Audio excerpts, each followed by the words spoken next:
ডান হাতে খাও, বাম হাতে শয়তান খায়। অবশ্যই অবশ্যই কখনো তোমরা বাম হাতে খাবা না, বাম হাতে পান করবা না। গিলাসটা বাম হাতে ধরে ডান হাত নিচে লাগিয়ে পানি পান করবেন না। এইটা মূলত বাম হাতেই হলো, ডান হাতেই গিলাস ধরতে হবে।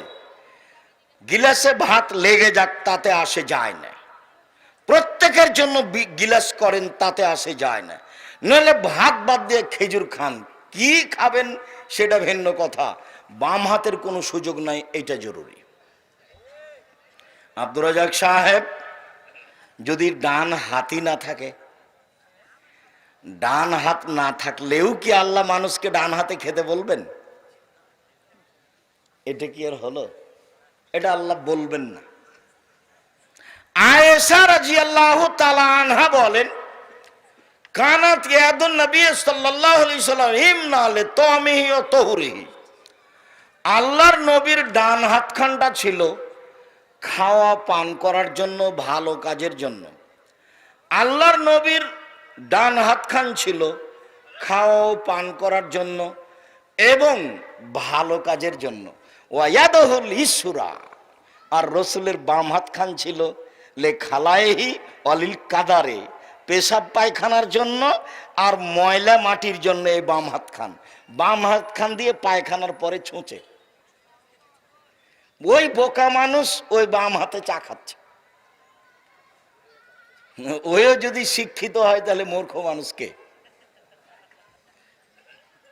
বাম হাতে গিলাস ধরে পানি পান করছে, এই যদি শিক্ষিত হয় তাহলে বোকা মানুষকে। আল্লাহ নবী বলছেন বাম হাত হচ্ছে এই জন্য। এখনো যারা পায়নি দাওয়াত কোরআনের এই মিছিলে, ডান হাত পাশ থেকে খাওয়া। রাসূল সাল্লাল্লাহু আলাইহি সাল্লাম বলেন, কুলু মিন জাওয়ানিবিহা ওয়ালা তাকুলু বিন ওয়াসতিহা ফাইনাল বারাকাতা তানজুলি ওয়াসতিহা। পাশ থেকে খাও, মধ্যে থেকে খেও না, কেননা মধ্যে বরকত নাজেল হয়। সম্মানিত দিনী ভাই বোন, ভুলেও কখনো আপনার স্ত্রী যেন ভাতের পাতিলের মাঝামাঝিতে চামচ না ডুবায়। ভুলেও কখনো আপনি গামলার মাঝামাঝিতে চামচ ডুবিয়ে ভাত উঠাবেন না। উঠালে বরকত কমবেই, কাউকে বলা লাগবে না, এমনিতেই বরকত কমে যাবে, কাউকে বলার অপেক্ষা রাখে না। রাসূল সাল্লাল্লাহু আলাইহি ওয়াসাল্লাম বলেন, জনৈক ব্যক্তি এসে বলছেন, আল্লাহর নবী, নাহনু নাকুলু ওয়ালা নাশবাউ, আমরা খাই কিন্তু আমরা তৃপ্তি পাই না, আমরা খাই কিন্তু আমরা তৃপ্তি পাই না। তখন আল্লাহ রাসূল বলছেন, তাসতামিউনা লা তুআমিকুম ওয়া তাতাফাররাকুন, তোমরা একসাথে খাও না ভিন্ন ভিন্ন অবস্থায় খাও। যে সম্মানিত দিনী ভাই বোন, আজকের বক্তব্যের মধ্যে এই অংশ সবচেয়ে জরুরি। আল্লাহর নবী বলছেন যে তোমরা ভিন্ন ভিন্ন খাও না একসাথে খাও। তখন সাহাবী বলছেন, না তাফাররাকু, আমরা ভিন্ন ভিন্ন খাই। তখন আল্লাহ রাসূল বলছেন, ইসতামিউ আলা তাআমিকুম ওয়াযকুরুল্লাহ ইউবারাক লাকুম ফিহি, একসাথে খাও, বিসমিল্লাহ বলো, বরকত হবে।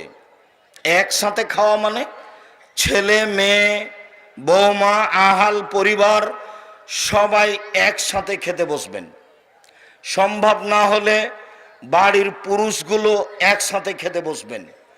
ভিন্ন ভিন্ন খেতে বসলে বরকত উঠে যাবে, এইটাই চূড়ান্ত। একসাথে না খেলে ভাতের পাতিলে তরকারির পাতিলে বরকত থাকবে না, এটাই চূড়ান্ত। অতএব একসাথে খেতে বসলে দুইজনের খাদ্য চারজনের হবে, আর চারজনের খাদ্য আটজনের হবে, এই কথা মুহাম্মদ সাল্লাল্লাহু আলাইহি সাল্লাম বলেন। ভুলেও কখনো যে যারা ওই বৈঠকি দান উঠাতে গেছে, আপনি তাদের সাথে উঠে গিয়ে নিজের পরিবেশটা নষ্ট করবেন না। আমি এখনো কথা শেষ করিনি, আমি এক পর্যায়ে আছি। আজকের আলোচনার যেগুলো আরো গুরুত্বপূর্ণ অংশ, সেগুলো এখনো সামনে কয়েকটা হাদিস আছে। সম্মানিত দিনী ভাই বোন, রাসূল সাল্লাল্লাহু আলাইহি ওয়াসাল্লাম বলেন, একসাথে বসে খাও তাহলে বরকত হবে, ভিন্ন ভিন্ন সময়ে খায়ও না, নইলে বরকত উঠে যাবে। আবু হুরায়রা রাদিয়াল্লাহু তাআলা আনহু বলেন, মা বা রাসূলুল্লাহ সাল্লাল্লাহু আলাইহি ওয়াসাল্লাম তামান কাত্ত ইনিস্তাহু আকালাহু ওয়াইন কারাহু তারাকাহু।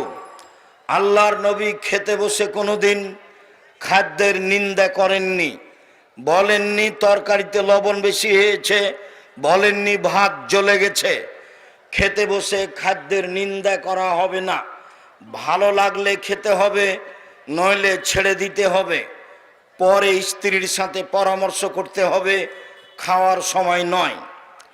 আনাস রাদিয়াল্লাহু তাআলা আনহু বলেন, মা কালান নবী সাল্লাল্লাহু আলাইহি সাল্লাম আলা খেওয়ানিন অলা খোবেজালাহু মোরাক্কাক অলা অকালাহু মোরাক্কাক।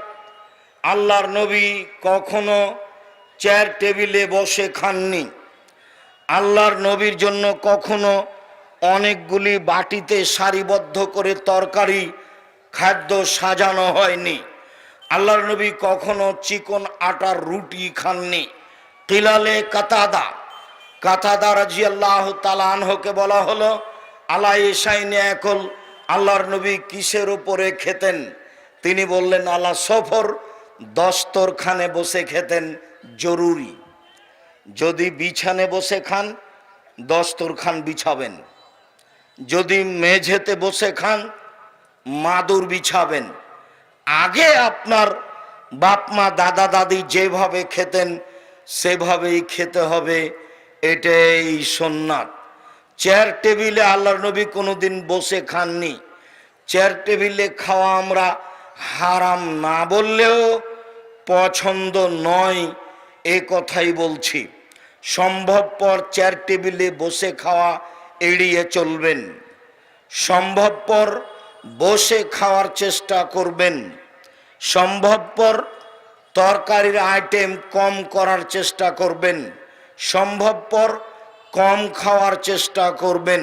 সম্মানিত দিনী ভাই বোন, মেদাবিমে মাদি কারাব রাদিয়াল্লাহু তাআলা আনহু বলেন, রাসূল সাল্লাল্লাহু আলাইহি সাল্লাম বলেছেন, কিলু তামাকুম ইয়াবরাকুম ফিহি, খাদ্য মেপে রান্না করে বরকত দেওয়া হবে। আমাদের দেশের মা চাচিরা বোনেরা যখন রান্না করে তখন এক মুষ্টি চাউল তুলে নেয়, চাউলটা মেপে রান্না করে, কিন্তু যখন রুটি বানায় তখন আটা মেপে নেয় না, হাত পরিমাণে উঠিয়ে নেয়, মনে করে 4টে রুটি হবে আমাদের হয়ে যাবে। জি না, আটাও মেপে নিতে হবে, চাউলও মেপে নিতে হবে, মেপে নিয়ে রান্না করতে হবে, তাতে বরকত হবে। এই কথা মুহাম্মদ সাল্লাল্লাহু আলাইহি সাল্লাম বলেন, হাদিস বুখারী মুসলিম। মেপে রান্না করতে হবে। জোহাইফা রাদিয়াল্লাহু তাআলা আনহু বলেন, আল্লাহর নবী বলছেন, লা আকুলু মুত্তাকিয়ান, আমার জীবনে আমি কোনোদিন হেলান দিয়ে খাইনি। খাওয়ার নিয়ম, আমার জীবনে আমি কোনোদিন হেলান দিয়ে খাইনি। হেলান দিয়ে খাওয়া কাকে বলে? পিঠটা পিছনের দিকে লাগিয়ে খাওয়ার নাম হেলান দিয়ে খাওয়া, বাম হাত মাটিতে লাগিয়ে খাওয়ার নাম হেলান দিয়ে খাওয়া, ডান হাত মাটিতে লাগিয়ে খাওয়ার নাম হেলান দিয়ে খাওয়া। মোল্লা আলী কারি হানাফি ব্যারিস্টার মেসকাতের ব্যাখ্যায় লিখেন যে 4 জানু হয়ে বসে খাওয়া হচ্ছে হেলান দিয়ে খাওয়া। ডান পা বাম দিকে, বাম পা ডান দিকে করে পিছন নিতম্ব মাটির উপরে রেখে খাওয়া হচ্ছে হেলান দিয়ে খাওয়া। কেন? এইভাবে খেলেও পেটটা ফাঁকা থাকবে, মানুষ বেশি খেতে পারবে। তাহলে কিভাবে বসতে হবে? পেশাব পায়খানায় যেভাবে বসে এইভাবে হাঁটু উঠিয়ে বুকের সাথে রেখে চাপা দিয়ে বসবে, তাহলে পেটটা চাপা থাকবে, কম খাওয়া হবে। এটাই হলো বসার নিয়ম। তাহলে আর হেলান দেওয়া হলো না, এই কথা তিনি বলেন। সম্মানিত দিনী ভাই বোন, আল্লাহর নবী হেলান দিয়ে খাননি এই কথা তিনি বলেন, আল্লাহর নবী নিজে বলেন, তবে হেলান দেওয়া কি জিনিস এ কথা তিনি বলেননি। বিদ্বানগণ বলেন পিছন দিকে হেলান দেওয়া মানে হেলান দিয়ে খাওয়া, বাম হাত রেখে মাটির সাথে রেখে কোনো কিছুর সাথে রেখে খাওয়ার নাম হেলান দিয়ে খাওয়া, ডান হাত কোনো কিছুর উপর রেখে খাওয়ার নাম হেলান দিয়ে খাওয়া। মোল্লা আলী কারি বলেন চার জানু হয়ে বসে ডান পা বাম দিকে বাম পা ডান দিকে দিয়ে নিতম্ব মাটির উপরে রেখে বসে খাওয়ার নাম হেলান দিয়ে খাওয়া। এগুলো সবই হলো হেলান দিয়ে খাওয়া। তাহলে খাবো কিভাবে? যেভাবে পেশাব পায়খানায় বসা হয় হাঁটু বুকের সাথে লাগিয়ে পেটটা চেপে খেতে বসতে হবে, তাহলে অল্পতে পেট ভর্তি হয়ে যাবে, খাওয়া কম হবে। জীবনে কিছু করতে হলে, বাঁচতে হলে, বেশি কিছু করতে হলে কম খাও, কম কথা বলো, কম ঘুমাও। কম খাও, কম কথা বলো, কম ঘুমাও। কম খাই যে কাজ করবে সে, কম কথা বলে যে কাজ করবে সে, কম ঘুমায় যে কাজ করবে সে। জীবনে কিছু করতে হলে কম ঘুমাতে হবে, কম খেতে হবে, কম কথা বলতে হবে, তাহলে তা সহজ হবে। সম্মানিত দিনী ভাই বোন, আমি আপনাকে কথা সংক্ষিপ্ত করে এই অংশে চলে এসে বলি, খাওয়ার শুরুতে বলেছিলেন বিসমিল্লাহ, তাহলে মাঝে মধ্যে কিছু বলবো নাকি?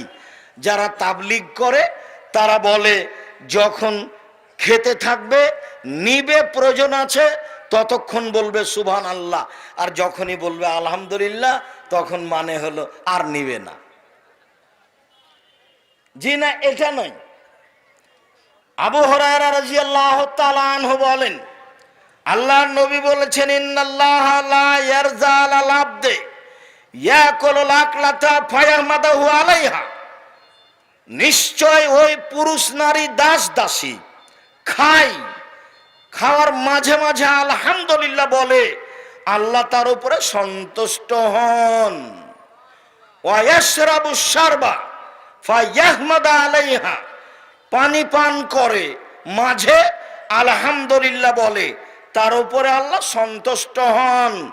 তাহলে পানি 3 শ্বাসে পান করতে হয় বা 2 শ্বাসে পান করতে হয়, একটানা পান করবেন না।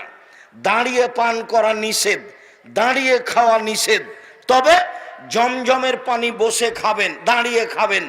আল্লাহর নবী জমজমের পানি দাঁড়িয়ে খেয়েছেন। ইবনে আব্বাস বলেন ফাতাইতু ইলান নবী সাল্লাল্লাহু আলাইহি সাল্লাম বিদালবিন ফাশারাবা মা জামজাম ওয়া কায়েম, আল্লাহর নবীর কাছে বালতিতে করে জমজমের পানি নিয়ে আসলাম, তিনি পানি পান করলেন দাঁড়িয়ে। আল্লাহর নবী বলছেন খায়রু মাইন আল ওয়াজিলার যে মাও জমজম, মাটির ওপরে যেটা সবচেয়ে দামি পানি সেটা হচ্ছে জমজমের পানি।